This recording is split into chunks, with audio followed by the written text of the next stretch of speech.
এই পর্বে আমরা আলোচনা করব ইমিডিয়েটলি ইনভোক ফাংশন এক্সপ্রেশন, যেটাকে আমরা বলি আইআইইএফ। তো এটি জাভাস্ক্রিপ্টের খুবই একটি গুরুত্বপূর্ণ কনসেপ্ট। এটাকে আমরা ইনভোক ফাংশনও শর্টকাটে ইনভোক ফাংশন আমরা বলে থাকি। তো এটা এমন একটি ফাংশন যেটা লেখার সঙ্গে সঙ্গে নিজে নিজে কল হয়ে যায়, যেটাকে আমরা বলি যে ইনভোক।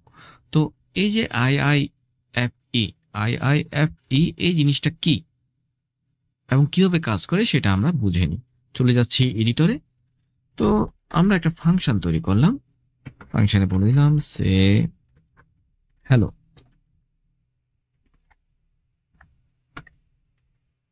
তাহলে এইখানে আমরা কি করলাম, কনসোল লগ, আর এখানে বলে দিলাম যে হ্যালো জেস। এখন আমাদের ফাংশনটা কি করতে হয়, নিচে কল করতে হয়, এই জায়গায় আমাদেরকে কল করতে হয়। এইভাবে মূলত আমরা আমাদের কাজগুলো করে থাকি। যদি রান করি তাহলে আমরা হ্যালো জেস দেখতে পাচ্ছি, কিন্তু দেখেন এই জায়গায় আলাদাভাবে আমাদের ফাংশনটাকে কল করতে হচ্ছে। তো আইআইএফই এমন এক ধরনের ফাংশন যেটা লেখার পর সাথে সাথে সেটা কিন্তু কল হয়ে যায়। ওই জিনিসটা আমরা তৈরি করে ফেলতে পারি, যেমনটা হচ্ছে আমাদেরকে আলাদাভাবে এই জিনিসটা তৈরি করতে হয় না। তো এটা যদি করতে চাই আমাদের যেটা করতে হবে, প্রথমে আমাদেরকে ঠিক প্রথমে এইভাবে দিবেন।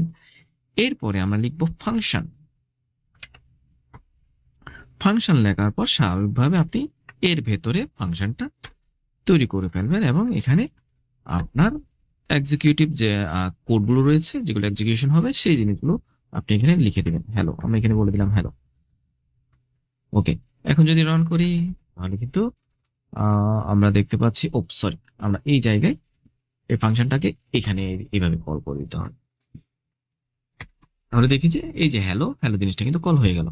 এটাই হচ্ছে আমাদের ইমিডিয়েট ইনভোক ফাংশন। তো ইমিডিয়েট ইনভোক, এই যে ইমিডিয়েট ইনভোক ফাংশন এক্সপ্রেশন, এটা কিন্তু খুবই গুরুত্বপূর্ণ। যখন আমরা ডাটা ফেচ করি, ওই ফেচের মধ্যে সাথে সাথেই তো আমাদেরকে এপিআই কল করতে হয়। তো এপিআই কলের জন্য আমরা মূলত এই ইমিডিয়েট ইনভোক ফাংশনটা আমরা ব্যবহার করে থাকি।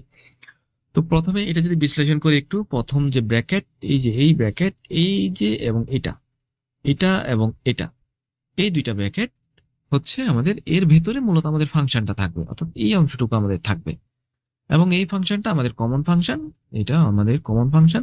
এবং সর্বশেষ আমরা কি করব, এখানে এইভাবে করে দেব। তো এটা করার জন্য আপনি আর একটা শর্টকাট ওয়ে ব্যবহার করতে পারেন।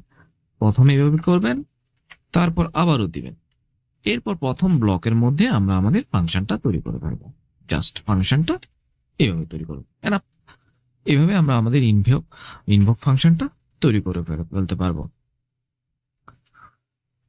তো এটা হচ্ছে আমাদের ইমিডিয়েট ইনভোক ফাংশন। খুবই গুরুত্বপূর্ণ, আমাদের কাজের ক্ষেত্রে খুবই বেশি ব্যবহার করা হয়। তো এই হচ্ছে আমাদের আজকের টপিক। ধন্যবাদ সবাইকে।